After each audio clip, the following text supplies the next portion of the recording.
Now, you can listen to Wine and Dine Radio while shopping at the grocery store or your neighborhood wine merchant. Wine and Dine Radio can be heard using your wireless internet on your cell phone. You're listening to iWineRadio.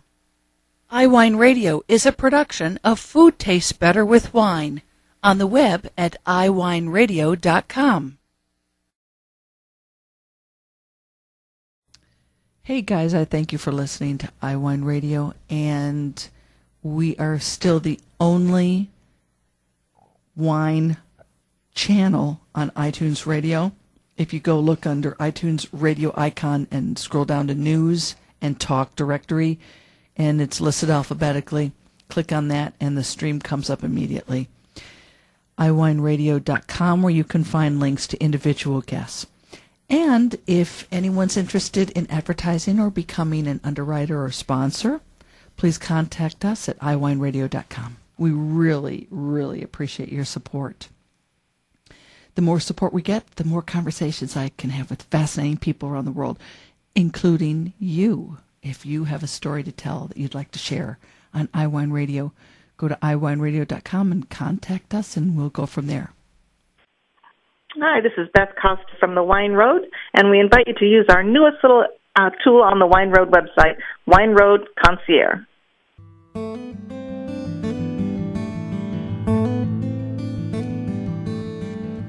If you're heading out to the West Coast and you're going to visit particularly Sonoma County, you're going to want to go to the Wine Road website, and we've had Beth Costa on before with us, the executive director of the Wine Road.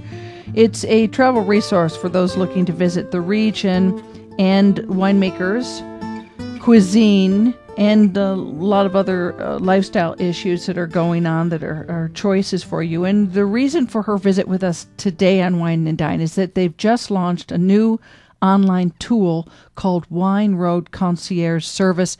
And Beth, thank you so very much. This makes so much sense that you would do this.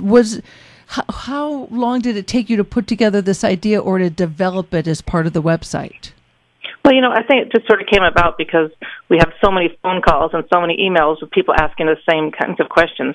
We promote the idea that there's 200 wineries and 50 lodgings, and then it dawns on you, gosh, actually that's overwhelming. If you're coming here for the first time and you're not familiar with the area, and people ask the same sorts of things. If I'm flying into San Francisco, how long will it take?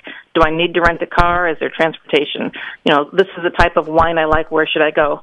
So we thought, well, let's just develop a really simple form with those types of questions, and people can give us as much information as they want and shoot us that little email in the middle of the night if they'd like, and we get back to you within 24 hours and really can help you fine-tune your visit. We can tell you, how long it's going to take to get here from San Francisco from the airport, and we can tell you, if you're looking for Pinots, we might suggest these 10 wineries to go to, or if you're looking for wineries with beautiful gardens, because really a lot of people do come to wine country for other things. They enjoy the river, they want to see the gardens, they want to see other things. And so, we can narrow all of that down on the same form also. You can just give us that information. And So this is not a computer-generated response. This concierge service form online is gathering the information, then you and your staff actually put together the list of answers to shoot back to people? Right. We really try to customize it for you. It's not computer-generated. It's people-generated. Okay. Oh, wow. And we try to get back to you within about 24 hours. And we don't book any reservations for anyone, but we can just help you narrow it down. So, I think it just can be overwhelming, and we help take that away. Okay, so I'm going to list off some of the questions that you're asking here. So, length of stay, number of people in your group, anyone under the age of 21. I mean, that's a serious question. Oh, yeah, a lot of people do come. It's the whole family. So we might let you know that there is a Charles Schultz Museum in Santa Rosa that's a fabulous thing that, people might want to see. There's river activities, canoeing with your family, or head out to Lake Sonoma, hot air ballooning. So, it's not just the wineries, it's the whole area. Are you wanting bed and breakfast, a hotel, motel, a country inn, cottages, cabins, or camping? And, right, people come. And what the budget is per night. Right. I mean, a lot of people definitely want to be in town, able to walk to, they just want to get here, park their car, and walk to restaurants, walk to tasting rooms. Other people want a property where they're surrounded by vineyards and, a really out in the country, secluded feel. So we can help you with that. Okay, and then winery questions. You have trying to narrow down what kind of the level of wine knowledge people have, because that really determines also what kind of wineries you're suggesting. This is a really beautiful area, like I said, and so a lot of people are coming specifically because there's particular wines that they've read about and they definitely want to see.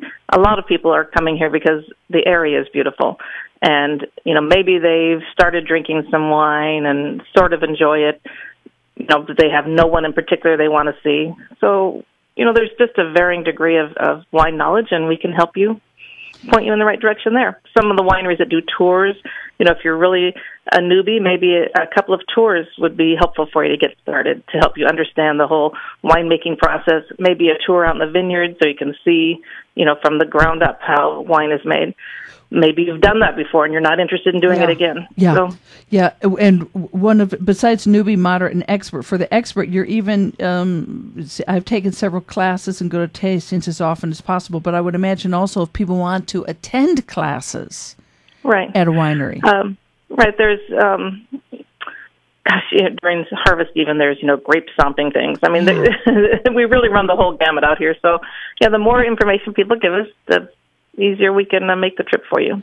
Priority in selecting the wineries to visit, whether it's scenic, high-end wines with a lot of awards, limited release, small production, picnic area as suggestions, and is there a must-see winery on your list?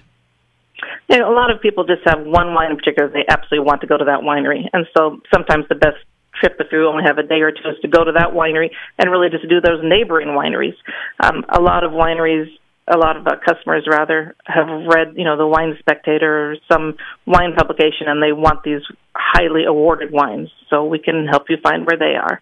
And we have a map that we can actually click the wineries that we suggest and give you the map that will give you the best driving route also to help you save time. Oh my gosh.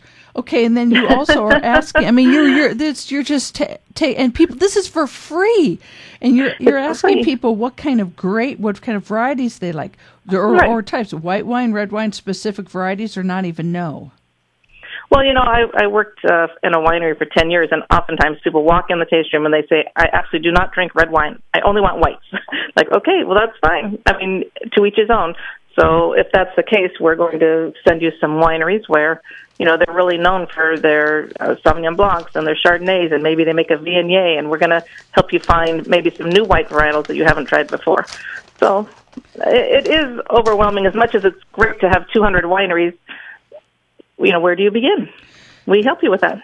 Then on, let me see, question number 5 is, what other kind of things?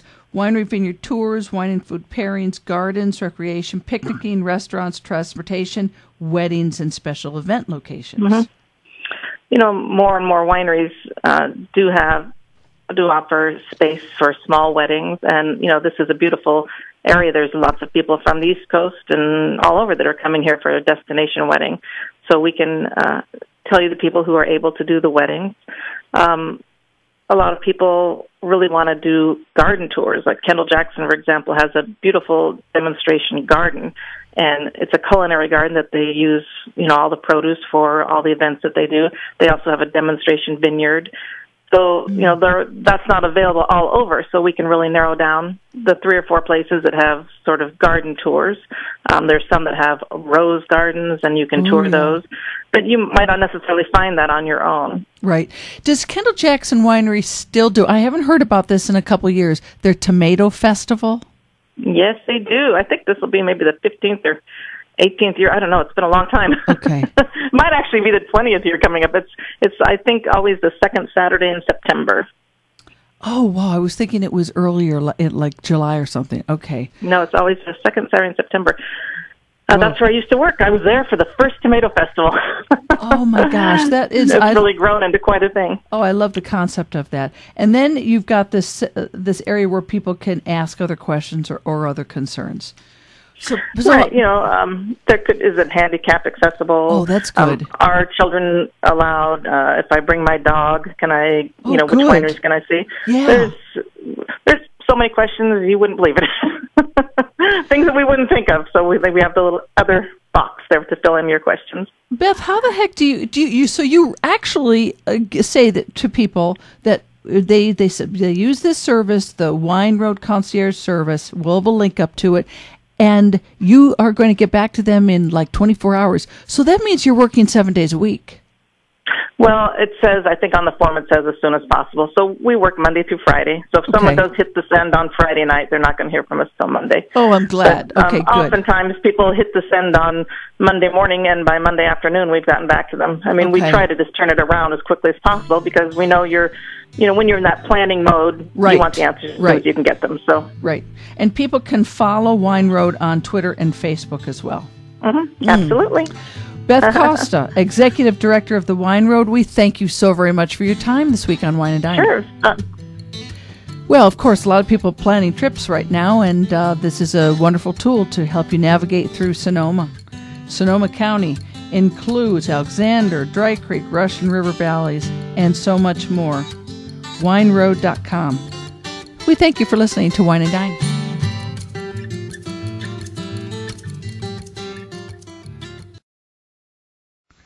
Now you can listen to Wine and Dine Radio while shopping at the grocery store or your neighborhood wine merchant. Wine and Dine Radio can be heard using your wireless internet on your cell phone. You're listening to iWineRadio. iWineRadio is a production of Food Tastes Better with Wine on the web at iWineRadio.com. Hey guys, I thank you for listening to iWine Radio, and we are still the only wine channel on iTunes Radio. If you go look under iTunes Radio icon and scroll down to News and Talk Directory, and it's listed alphabetically, click on that and the stream comes up immediately. iWineRadio.com, where you can find links to individual guests. And if anyone's interested in advertising or becoming an underwriter or sponsor, please contact us at iWineRadio.com. We really, really appreciate your support. The more support we get, the more conversations I can have with fascinating people around the world, including you. If you have a story to tell that you'd like to share on iWine Radio, go to iWineRadio.com and contact us, and we'll go from there.